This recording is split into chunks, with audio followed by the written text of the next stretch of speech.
The Galactic Council's decree was unanimous: humans were too dangerous for warfare. After witnessing what Terran soldiers could accomplish with nothing but primitive kinetic weapons and sheer determination, the assembled species voted 847-0 to ban humanity from all military conflicts. Ambassador Kepler sat in the crystalline chamber, her face impassive as the Vraxian Chancellor read the terms. Effective immediately, no human may bear arms in any sanctioned conflict within Council space. Violations will result in immediate expulsion from the galactic community. The other species nodded their various appendages in agreement. The insectoid Chitauri clicked their mandibles approvingly. The ethereal Xanathi pulsed with satisfied blue light. Even the usually neutral Corvani delegation seemed relieved. "We understand," Kepler said simply, standing to leave. The council members exchanged glances. They had expected protests, threats, perhaps even the legendary human rage. Instead, they got polite acceptance. 3 months later, the Outer Rim War erupted between the hegemony and the Free Worlds Coalition. It was a brutal conflict that claimed millions of lives within the first week. The Council's peacekeeping forces were overwhelmed. Their medical corps stretched beyond breaking point. That's when the first human ship arrived. The Hippocrates dropped out of hyperspace near the Corvani homeworld, which had become a refugee center for war casualties. Captain Sarah Chen requested docking permission, transmitting her credentials as a trauma surgeon from Earth's premier medical university. "This is highly irregular," the Corvani Port Authority responded. "Humans are banned from the conflict zone." "We're not here to fight," Chen replied calmly. "We're here to heal." The ship's cargo bay opened to reveal not weapons but medical supplies, surgical equipment, pharmaceuticals, blood substitutes, and regenerative therapy units.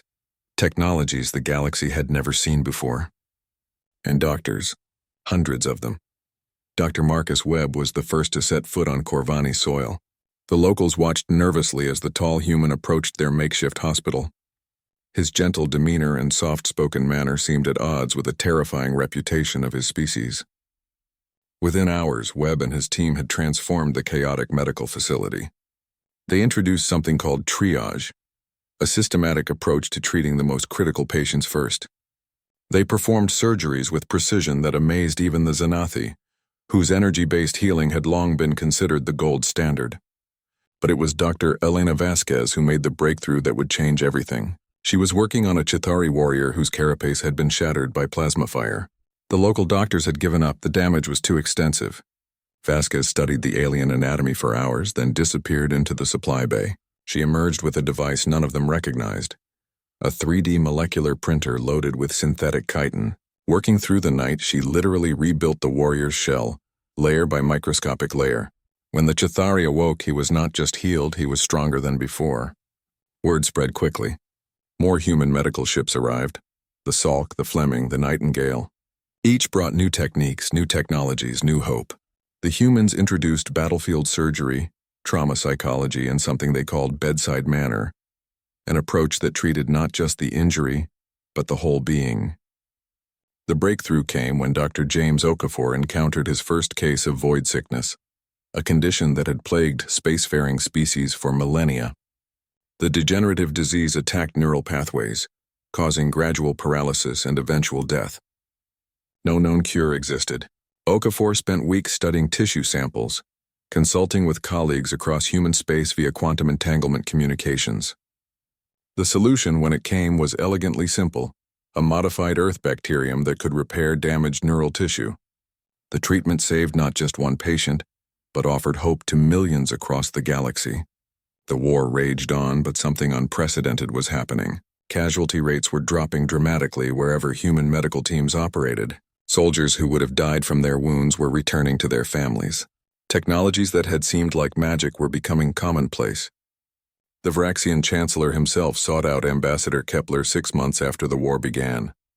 His own son had been saved by Dr. Chen's team after suffering catastrophic injuries in a fighter crash.